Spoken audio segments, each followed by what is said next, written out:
wonderful day, but it's a wonderful day that has a wonderful concluding presentation. I'm sure you'll agree. Our final presenter, our next speaker. Hello? Can't hear. Can't hear. Can I be heard now? Yes. Very good. Our next speaker needs virtually no introduction to this group, but let's go ahead anyway. Jim Baker was the site administrator for the Missouri Department of Natural Resources Helix Valley State Historic Site from 1983 to 2011. That's quite a few years. In addition to the Valley House itself, over the years, Jim has administered as part of that site the Shaw House, the Beauvais Amaro House, the Creole House, and the Kern de la Sioux property. Indeed, he has become an adopted son of the city of St. Genevieve. He's a past recipient of the Foundation for Restoration of St. Genevieve's Distinguished Service Award and a frequent past presenter at this St. Genevieve History Conference. Jim has been a member of the St. Genevieve Speakers Bureau and the State Historical Society of Missouri's Speakers Bureau. He has given many presentations in St. Genevieve and in surrounding areas. He's even made a cameo appearance in a movie which you should see called Under These Same Stars.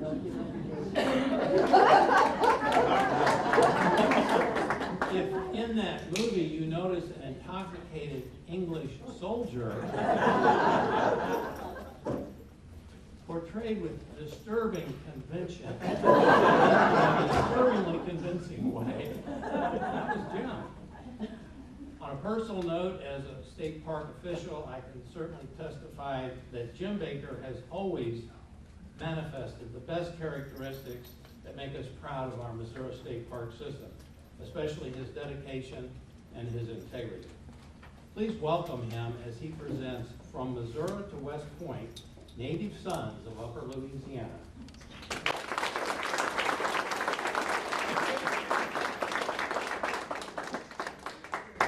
Thank you very much, Mr. Carroll. Appreciate it. Our time goes way back to about 1982, and I remember going into Mr. Carroll's office for my marching orders, and my hands were a little bit shaky. It's a real pleasure to be back in St. Genevieve, as always, and it's a greater pleasure to be here at the St. Genevieve Conference. I want to congratulate Bob Mueller and the Foundation for putting on a terrific program today. It's always a treat. I forget what number year this is, but it's an impressive. I think it started, the first conference was in 1980, and one of the two speakers is sitting here today. Carl Eckberg. Carl Eckberg and Mel Thurman spoke. Ah, very good, very good. Probably in 1981, it was Susan Flotter who just left. Well, terrific. Today I'd like to tell you a little story about 5 or 6 young men who were from Upper Louisiana in the end of that colonial period. And curiously enough, they all make their way to West Point. So, guess let's get it rolling, Bob. And I've given you the clue. So, welcome to our little area of the colonial world. You all are familiar with this map.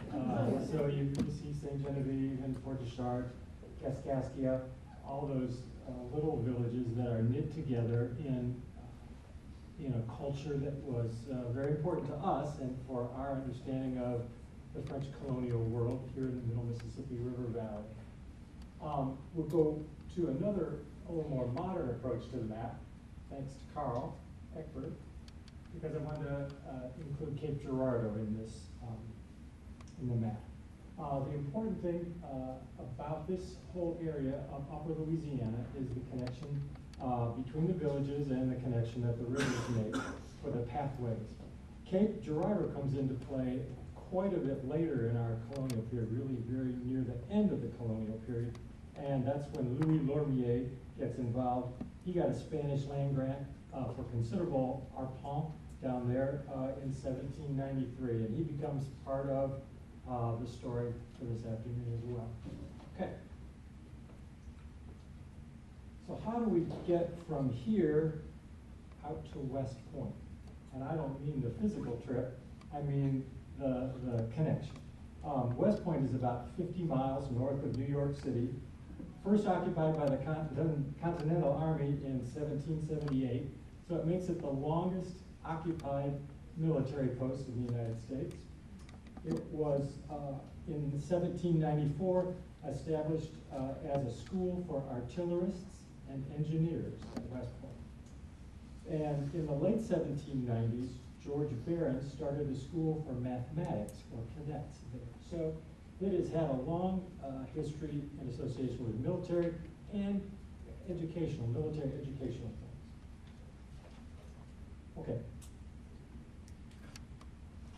Next up on our list is our third president, Thomas Jefferson. Jefferson became president in 1801. He was very eager to create a national institute that would teach sciences. And it would produce graduates that he felt would be a great benefit to society. He sent Lieutenant Colonel Toussard to command the garrison at West Point and also give instructions to officers and cadets there. So he's an integral part of this beginning period for the Institute at West Point. Next slide, please. Jefferson was searching for the right person to be in charge, and he settled on a gentleman named Jonathan Williams. He arrived in December of 1802 as the superintendent of West Point. Williams had been serving and working in Europe for 15 years. He was a nephew of Benjamin Franklin. He returned to the United States in 1785, and he published the results of his scientific investigations there in Europe. That's when he came to the attention of Jefferson as somebody who would be a potential. The great thing about this gentleman is he was a very integral part in those early years at West Point and had relationships, more than just superintendent and cadet. And in fact, there are quite a series of letters that resulted in that early period between the cadets and the superintendent. And fortunately, those letters are preserved in a manuscript collection of his that are in the Lilly Library in Indiana. So I relied heavily on those documents, and you'll have to bear with me a little today. I want to use those documents, and I'm going to read a few of them verbatim, but those are the things, those letters are what we don't have very often to round out these personalities. And I think after I read a few, you understand what I mean. We tend to look at figures in history as isolated figures, but in reality, the cross-pollination of all these people and the relatives and the friendships and all those things that took place, that gives you a very broad perspective, not only of the people involved, but the culture involved as well. So we owe a lot to him for the early years at West Point, but also for this collection of letters that we can use today. Okay. A couple statistics here for the graduating class of West Point in 1806. Massachusetts, Vermont, New York, Pennsylvania, South Carolina, and New Jersey. Those are all pretty expected areas for their proximity to West Point. But the outlier in all this is the fact that 4 cadets that year graduated from what became the state of Missouri, from Upper Louisiana. So it's those outliers in history that we all seem to be interested in. And so this is the story of how Missouri packed the 1806 class. Okay.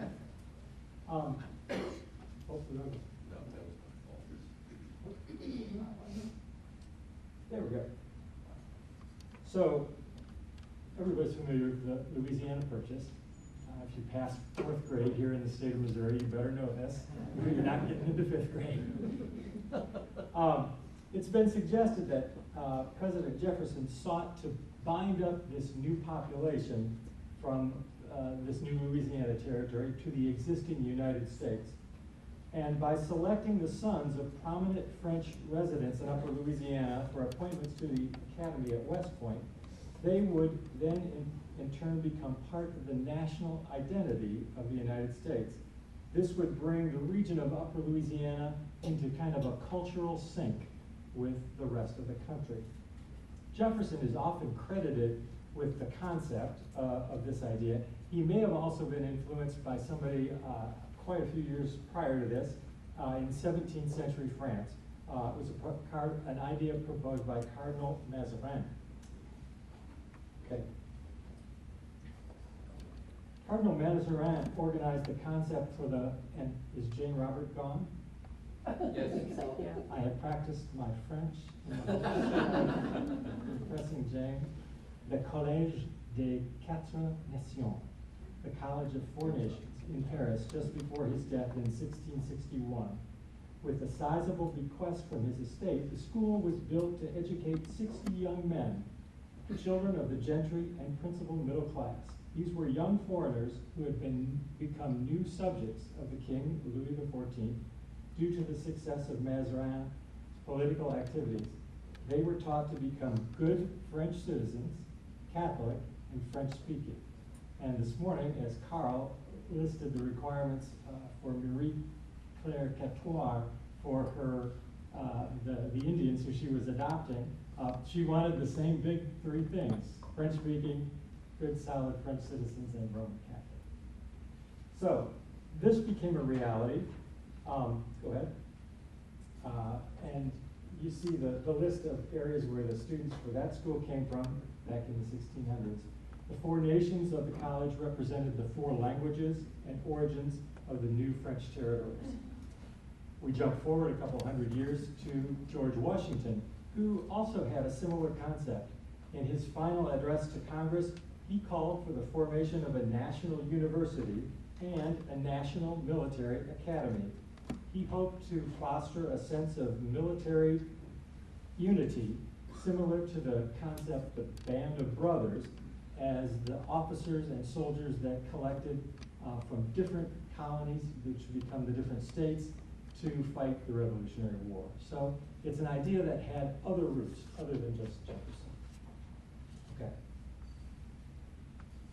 Yet other scholars have proposed that indeed it was Meriwether Lewis who was much more influential in getting these young men from Missouri to West Point and securing their appointments. His travels and preparations for the Corps of Expedition would have brought him into contact with the important figures right here in Upper Louisiana. He may have seen it as a benefit to aid him in his business dealings among the St. Genevieve and St. Louis elite. So you see the route, of course, that the Corps took prior to actually leaving on the expedition. They had to get here. So they were coming down the Ohio River and back up the Mississippi. Actually, they have to go back up to get to get to Cape. They have to go back upriver, up the Ohio, up the Mississippi. Excuse me. Okay, next letter. Next slide. There we go. So the first stop in our territory on the west bank of the river was in November of 1803, November 23rd. Lewis and the Corps stop near Cape Girardeau, and they meet Louis Lormier, the civil commandant of Cape. They had quite a discussion, quite a day with horse racing and all sorts of activities there. One of the letters or the notes that Lewis left in the journal is actually gives a little bit more revealing insight into what was on his mind that day. Lewis noted that Lormier's wife, Charlotte, was a Shawnee woman, possibly of mixed race. His attention was also captivated by one of Lormier's daughters. And in quote, "The daughter is remarkably handsome and dresses in plain yet fashionable style. She is an agreeable, affable girl, and much the most decent-looking female I have seen since I left the settlement in Kentucky a little below Louisville." Perhaps it wasn't all business that day. Okay, coming upriver, they again made another stop after a few days on December 3rd. And the record in the journal does not say that they actually came into St. Genevieve, but instead they were camped adjacent to Le Grand Champ.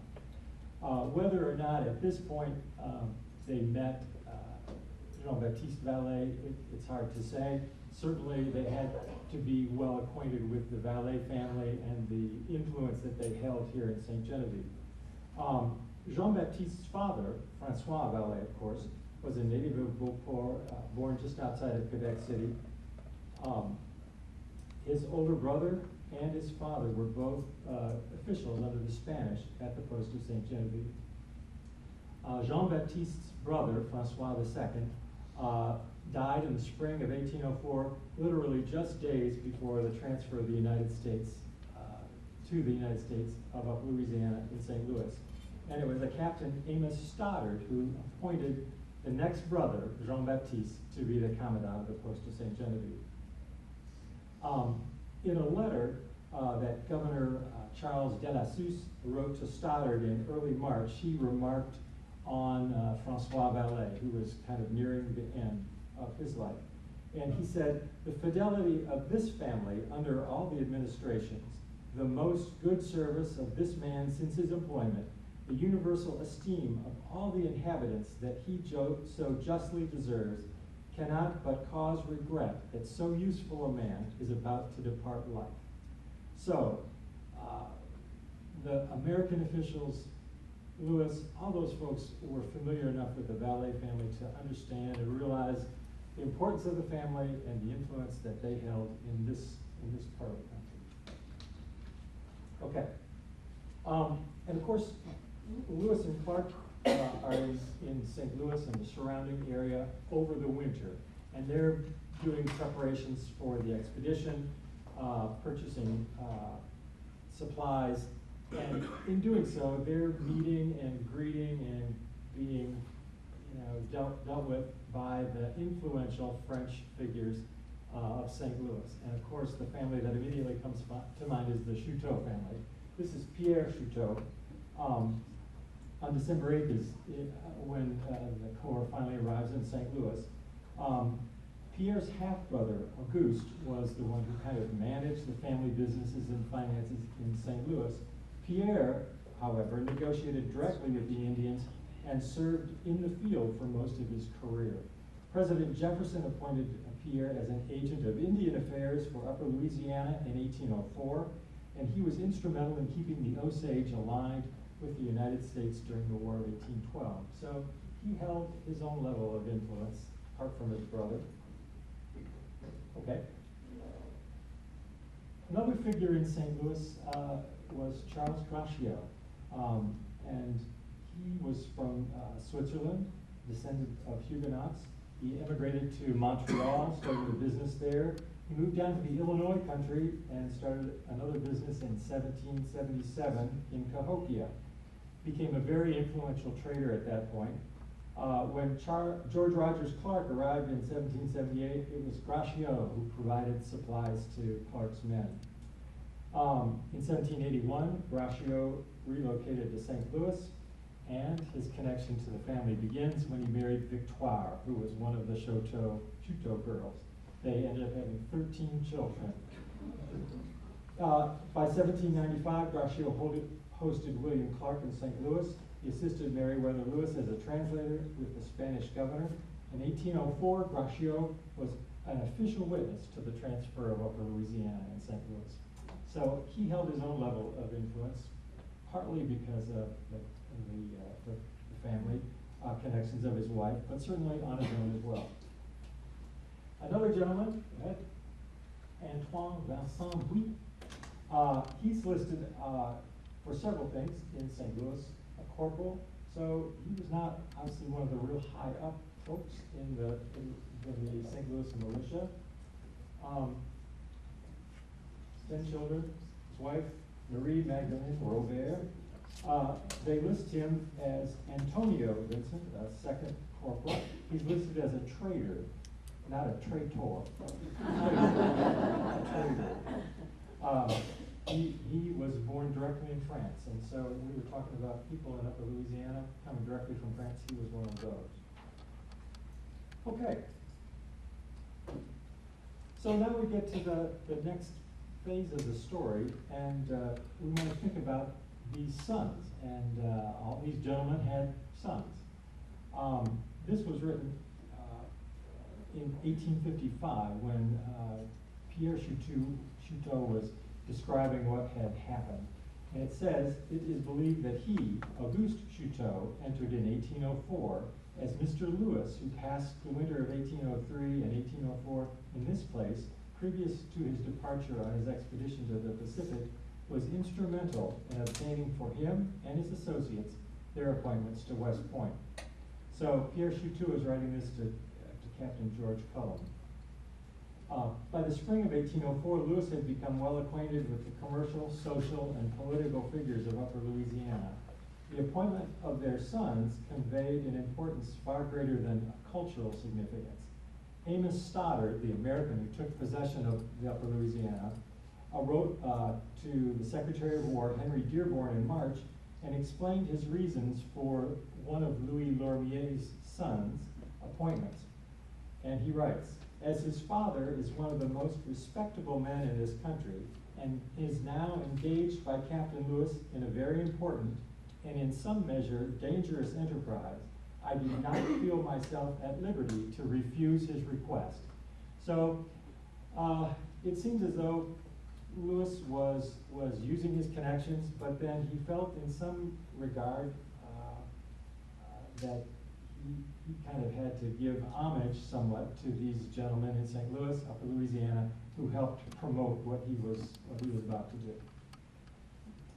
Okay, we're going to talk about these young men. Pascal, Vincent, Louis, and we're actually going by order of graduation. So in those days, you have to remember about West Point, you didn't go in and stay for 4 years like a traditional college education would be, because there was quite a variance in the education background of young men who came in. Some would have had more formal education in mathematics and the sciences, others may not have. So your length of stay depended more on what you came in with in terms of education and what they felt you needed to leave with as a total. He ends up graduating as a cadet of artillerists. You see his signature there. You guys all know what an artillerist does from our previous canon work, right? It's a very dangerous thing, I can attest. Okay. He was born in 1784, so he was about 20 years old when he left. Actually age 20. He graduated in 1 year and 8 months, so his stay there at West Point was fairly short. I mentioned to you this group of letters that captures the correspondence between these young men, between themselves and between Colonel Williams. He wrote to Lieutenant Jonathan Williams in December of 1805, I have no doubt, sir, that you take pleasure in promoting your cadets whenever they deserve it. So that was kind of a little plug for himself. These young fellows seem to be very focused on what kind of an appointment they were going to get as they left. And I can attest that is true today. My cousin's son got appointed to the Air Force Academy in Colorado Springs, and from the minute he started, his concentration and focus was on what do I have to do now to get where I want to go at the end of his 4 years. So they were very concerned about where they were going to go and what career path they were going to take, because at some point their lives are not their own. They're going where they get sent. So these guys had a little of the same intensity. Go ahead. He did get his appointment as second lieutenant, which is standard procedure today coming out. He went into the regiment of artillerists in 1806, and he was made a first lieutenant, so a promotion by 1808. But he resigned in July 31st, 1808, so it was not exactly to his liking. He went to Louisiana, Point Coupé, in 1809, became a planter there, and died as quite a young man in 1815. Back to that idea of the appointments. Mr. Peter Shuto, which is the father of one of these young men, having obtained a promise from the Secretary of War that as soon as I should be qualified to receive a commission as a second lieutenant of the artillerists, he will give it to me and order me to St. Louis among my parents and friends. So he was thinking initially of coming back to St. Louis for his family. Okay. This is one of the sons of Pierre Shuto. He was the 14th graduate, so they came in succession. Okay. Auguste.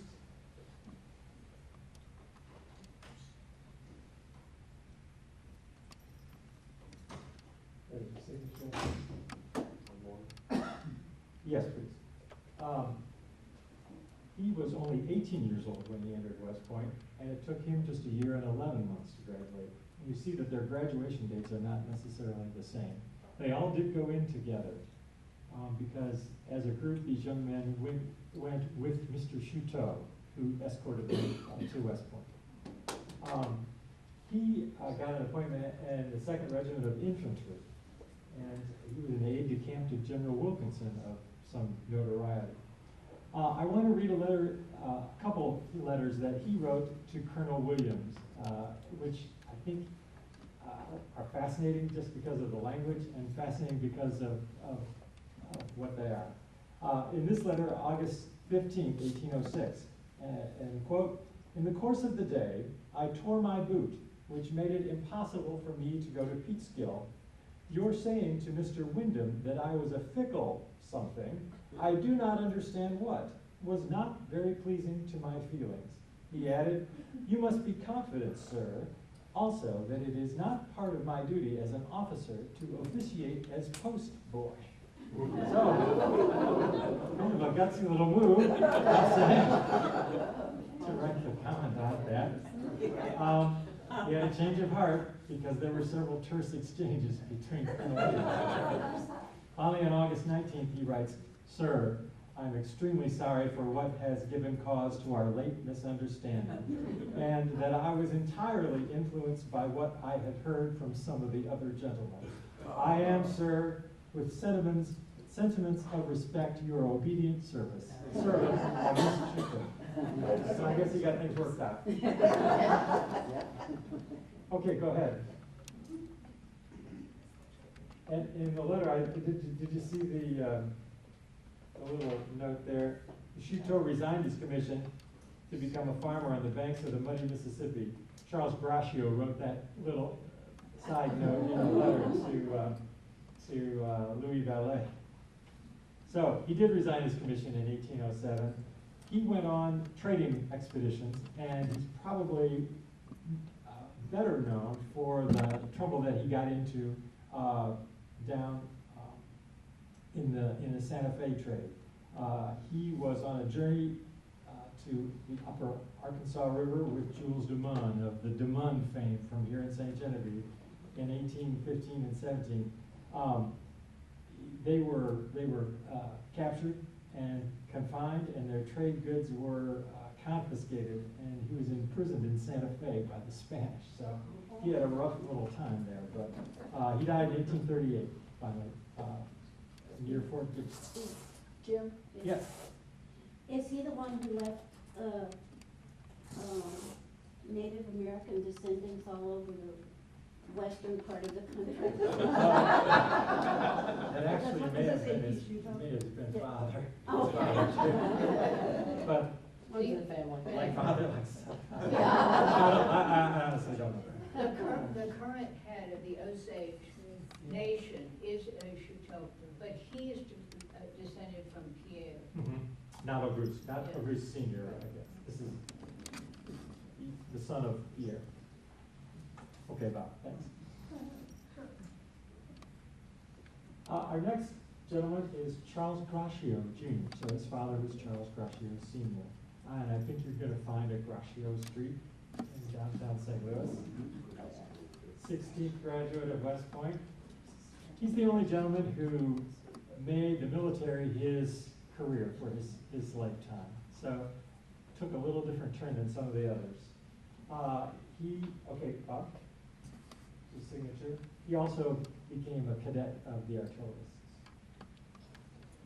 So he was born in 1786. Of course, his father, Charles Braccio, and his mother, Victorine Chuteau. He went in July 1804, age 18. And of course, one of the other guys, the fellows that went in, was his first cousin. That was Auguste. Graduated in 2 years and 3 months, and he became second lieutenant in the Corps of Engineers. Now, the Corps of Engineers, you guys recognize today, and that was one of the fairly new military organizations at the time. And of course, they were responsible for planning and executing things like the construction of fortifications and all sorts of building materials and things like that. Okay?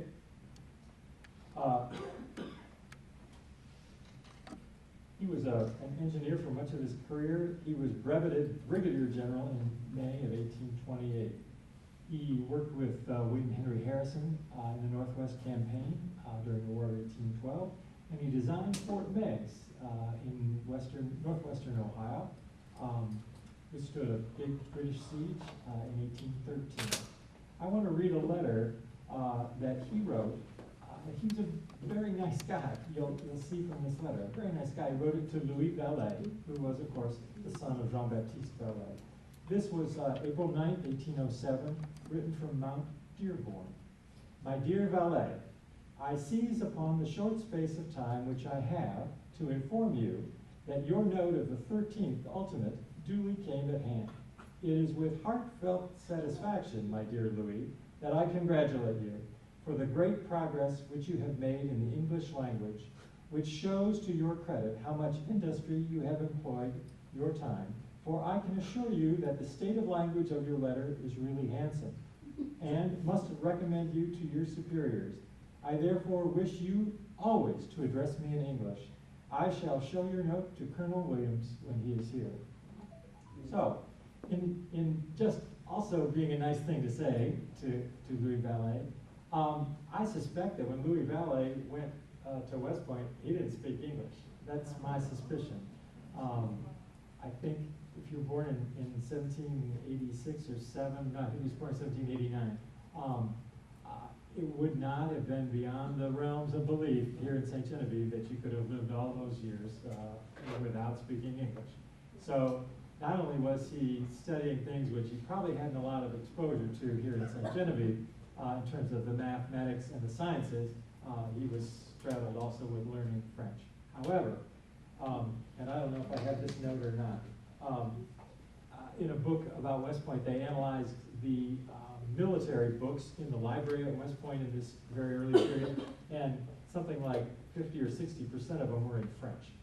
So the United States was very dependent on the tactics and military procedures, training, all sorts of things that they were seeing from the French. So maybe the English was a disadvantage, but maybe the French was definitely an advantage for him in that position as well.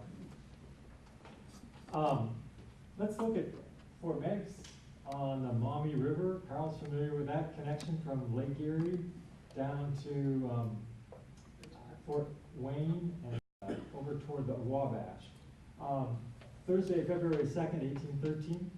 The weather is moderated, becomes quite soft. This day I assist Captain Braccio of the U.S. Engineers to survey the lines of encampment and ravines adjacent.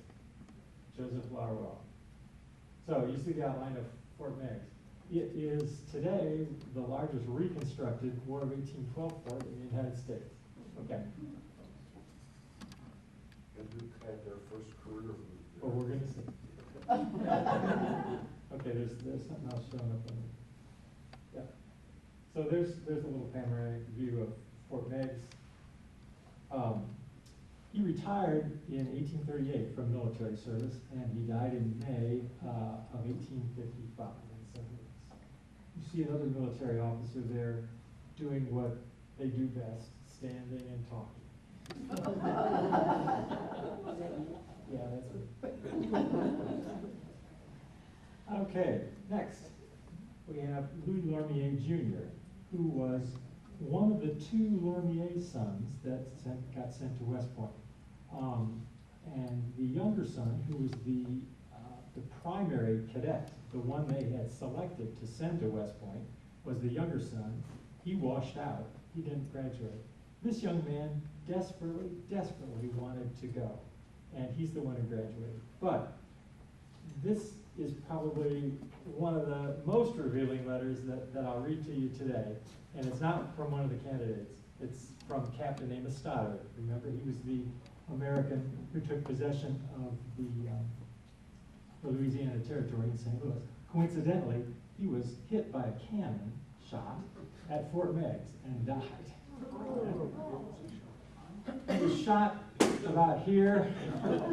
He didn't die of the wound, he died of tetanus instead, which is kind of an evil thing. So, this letter is dated 1804, May the 4th. It's written by Captain Amos Stoddard to the Secretary of War, Henry Dearborn. This letter will be handed to you by Louis Lormier, Jr., the brother of the one of the same surname who Captain Lewis and myself have recommended for a cadet. So extremely solicitous was he to go on with Mr. Chouteau that his father at last consented. His father has applied to me to recommend him as a cadet. In reply, I told him that I believed he would be considered rather too old for military school. But my real objection was that he exhibited too much of the Indian in his color. This circumstance may make his situation among the cadets at the school rather disagreeable, a situation of which he is not aware, as in this country, the mixture of blood in him does not prevent his admission into the first circles. He is certainly very active and at the same time rather dissipated, though perhaps not more so than the generality of young men of his age. He's now 17, so rough old age, right? So, fascinating commentary on Upper Louisiana. I think we've all had that same sense, and Carl's written about it and a number of things. But here it is, pretty much in black and white, that this mixed race concept, which was such a phobia for certain people, up here was not, it didn't bother people. Yes? Would that letter have been delivered in a sealed condition or written in a language that the bearer would not have been able to read? That I don't know. I would guess definitely it was a sealed thing. Right. I have not seen the original, but I found the transcription of the letter down in Cape at an archive down there. When I read it, my jaw dropped because you just don't read things like that real often. Pretty amazing kind of circumstance. So let's go on to Louis Lormier. Again, his father was Louis Lormier Sr., mother Charlotte Bougainville, who was half Shawnee. He weighed in at age 17 in 1804, and he graduated in 2 years and 4 months. I want to read a letter that he wrote to Colonel Williams from Philadelphia.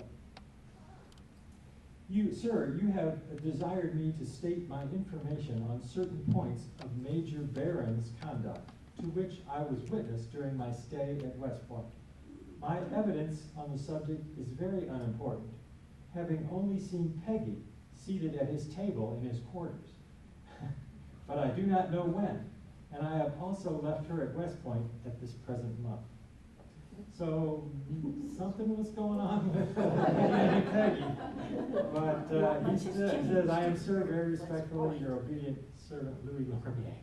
So maybe not all mathematics.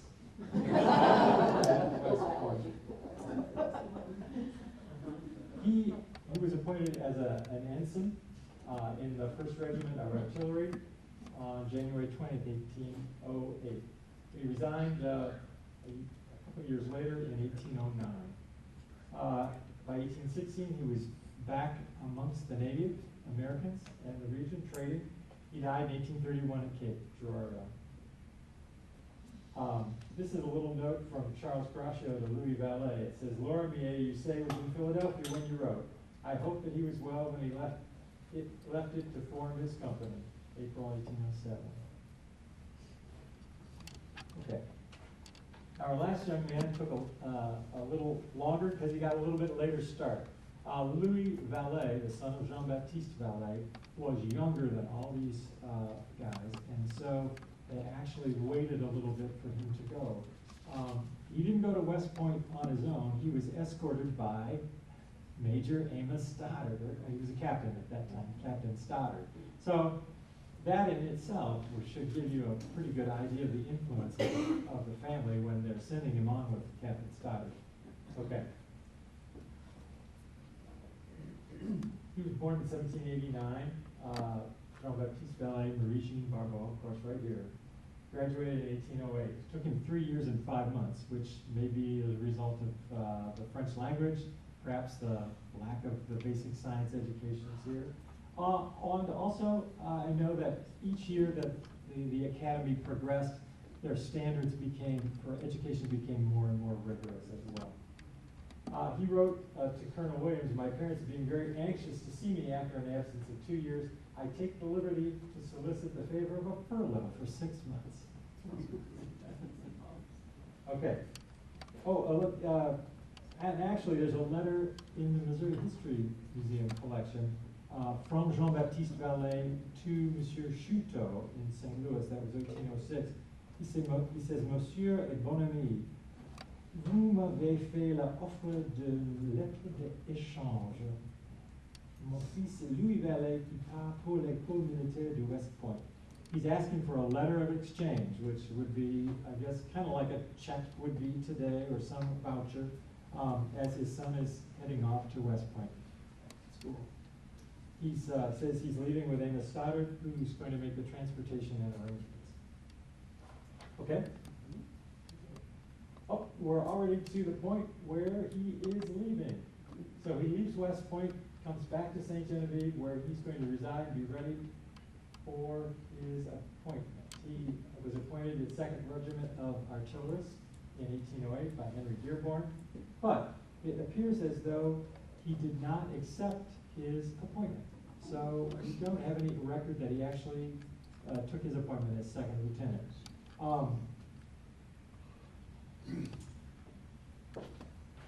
Yep, let's go to the next one. Sorry. He did serve in the Missouri Militia, though, during that period. He was appointed as a 1st Lieutenant in the 2nd Regiment of the Missouri Militia by William Clark.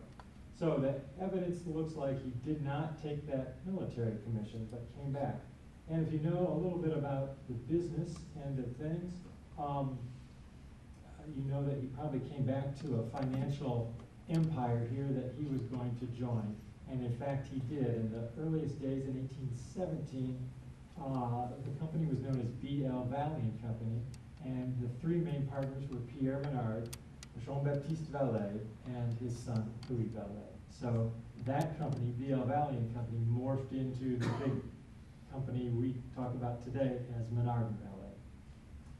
I want to read a letter that a friend of his, James Reed, wrote to Louis Vallet in St. Louis in 1808. So it seems as though Louis left a little bit of a wake himself. And he says, "My dear sir, yours came safe to hand several days ago.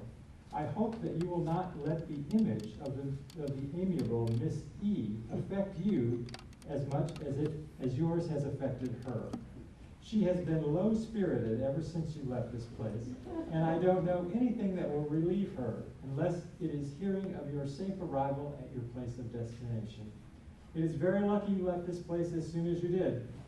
Had you stayed here much longer, you would have been in a pretty situation with the young misses. Your attraction is very strong and quick with the young misses, and you have left a lasting flame in the bust of the amiable Miss,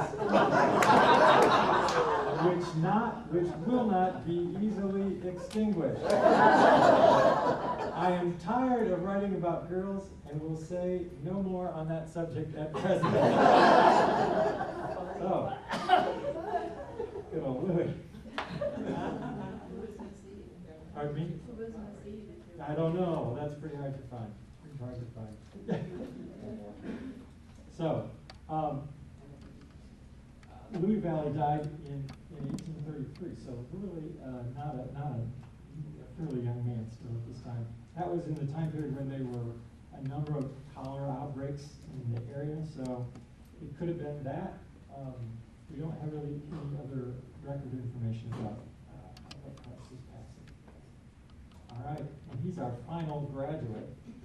So in conclusion, we have to ask ourselves, are we able to judge the success of this concept that Jefferson had and his intentions of sending these young men from Missouri to be appointed to West Point?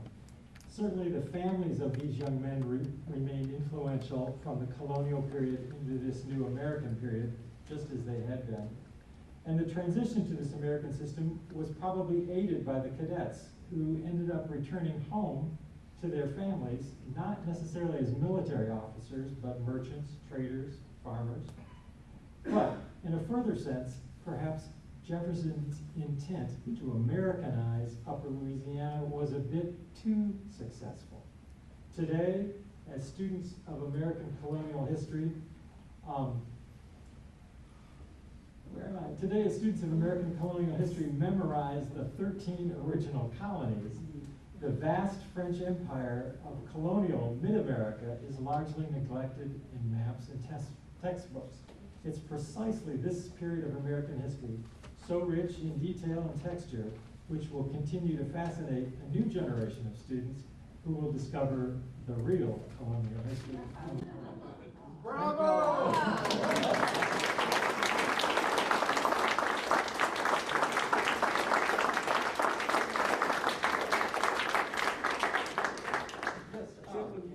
Research, did you find any cadets from lower Louisiana that went? Not at this point, not from those guys. Well, it may be because Lewis didn't get that far. Yeah. It's up in this area. Yes, Pat? Didn't Grashow's son go on to be very involved with the North in the Civil War, and for whom the large Michigan county, Gratiot County, is named? It's at the very top of the Benton. It could have been another one of those boys, but this young man seems to have gone out into these trading areas. He was dead before the Civil War period. Oh, no, his son. Oh, his son. I think That it's could be. his son. That could be. There was the Civil War, for whom Gratiot County. It's a big county. Those Michiganders. All right, and anything, thanks all very much. Okay, a big, giant thank you to all of today's presenters.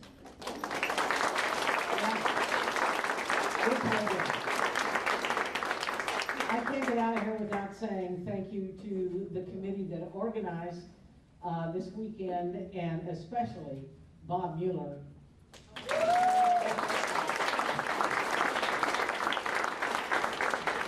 Janet Leonard and Jack Ketting, who they've done all the grunt work. Thank you to Donna Roush and the use of the Green Tree. Thank you to the people at the Community Center. And don't forget, there are two houses on tour tomorrow. And the group is large that's going to tour those houses, so you've been split up, and your packet probably indicates which group you are in. But you're just going to tour and then switch, so you get to see both houses. So thank you to Bonnie and Yvonne for opening your houses for that. If also in your packet you have a voucher for a tour at the Beauvais Valley House. And if you're sticking around today, the docent has agreed to stay there until 6 o'clock. So if you want to see the Beauvais Valley House today, you can do that, or you can come back on another day. Remember that tomorrow evening you can enjoy music at the Green Tree. Dennis Stromout will be there, and a group of, on the lawn at the Green Tree tomorrow night. Dennis will be there, and a French group playing some jazz. We hope you come back to St. Genevieve in October for the Center for French Colonial Studies History Conference, which will be at the Dubourg. Also in your packet, you should have a save the date for next year. And is this correct? Next year we're going to be downtown at the Dubourg. We are just about to outgrow this facility. And if you're going into town and going to have dinner at the Audubon at 6 o'clock, I'll see you there this evening. What else do we have? Let's see, you might mention a couple of little fundraising things we're doing. You always talk about. Well, that's right. You know, you'd think as a former Catholic school principal, I've known you, that you can't get away without talking about money. Some of you may be aware that we have been gifted a portrait of Catherine Beauvais, and we are in the process of trying to raise some money to have that portrait restored. And if you would like to make donations to that cause, they are gladly accepted. Thank you very much. And the scholarship was trying to endow. And we are attempting to endow, and we're very close to endow the foundation will endow a scholarship for someone heading off to college to study historic preservation or a related field. And we're really excited about that. Thanks very much for coming. Safe travels, yes? Bob, more? No. Safe travels wherever you go, and we'll see you next time.